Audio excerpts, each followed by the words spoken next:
மதன் தமிழுக்கு வரவேற்கிறோம். இன்றைய தலைப்பு: ஷேக் ஹசீனாவை கைது செய்து வங்காளதேசத்திற்கு அனுப்புங்கள், உயர்மட்ட வழக்கறிஞர்கள் அமைப்பு. ஷேக் ஹசீனாவை கைது செய்து சொந்த நாட்டிற்கு அனுப்புமாறு பங்களாதேஷின் உச்ச நீதிமன்ற பார் அசோசியேஷன் (ACA) இந்தியாவிடம் கேட்டுக் கொண்டுள்ளது.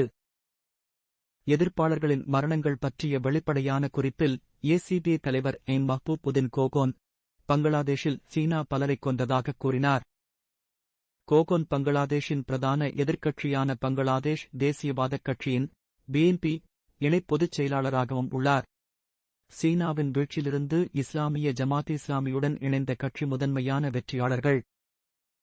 சீனாவின் 15 ஆண்டுகால ஆட்சி திங்கட்கிழமை அன்று ராஜினாமா செய்துவிட்டு வங்கதேசத்தை விட்டு உயிருக்கு தப்பியோடியபோது சம்பிரதாயமற்ற முடிவுக்கு வந்தது.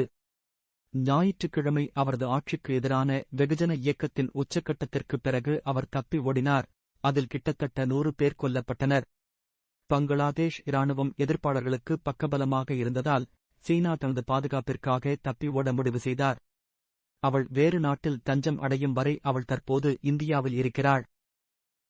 நாங்கள் இந்திய மக்களுடன் நல்ல உறவைப் பேண விரும்புகிறோம். தயவுசெய்து நாட்டை விட்டு ஓடிய ஷேக் ஹசீனா மற்றும் ஷேக் ரெஹானா ஆகியோரை கைது செய்து வங்கதேசத்திற்கு திருப்பி அனுப்புங்கள். ஷேக் ஹசீனா வங்கதேசத்தில் பலரைக் கொன்றுள்ளார் என்று கோகோன் கூறினார். தி டெய்லி ஸ்டார்: ரெஹ்னா சீனாவின் சகோதரி, அவருடன் இந்தியாவுக்கு தப்பி ஓடிவிட்டார். எங்களுக்கு அவசரநிலை வேண்டாம். அவசரநிலையின் கீழ் வாழ்வதற்காக இயக்கம் நடத்தப்படவில்லை என்று கோகோன் கூறியுள்ளார். எமர்ஜென்சியை அமல்படுத்தினால் போராட்டம் நடத்தப்படும் என்றார் கோகோன்.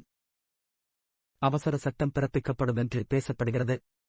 மொயின் அகமது, பக்ருதீன் அகமது போன்ற அரசு எங்களுக்கு வேண்டாம். மாணவர்கள் உட்பட யாரும் அவசரநிலையை விரும்பவில்லை. அதை ஏற்க மாட்டார்கள், போராட்டம் நடத்துவார்கள். அதை வெளியிட எந்த முயற்சியும் எடுக்கப்படுகிறது என்று கோகோன் கூறினார். தி டெய்லி ஸ்டார்: அரசியல் ரீதியாக செயல்பட்ட நீதிபதிகளை ராஜினாமா செய்யுமாறு கோகோன் அழைப்பு விடுத்ததாக செய்தித்தாள் மேலும் தெரிவித்துள்ளது. அவர்கள் பெண்பிற்கு எதிராகச் செயல்படுவதாக அவர் குற்றம் சாட்டினார்.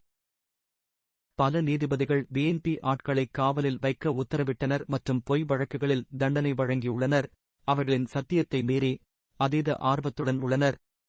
AC நீதிபதிகள் அவாமி லீக் தலைவர் மோபைஜல் ஹோசைன் சட்டவிரோத சொத்து குவிப்பு வழக்கில் இருந்து விடுவித்துள்ளனர்.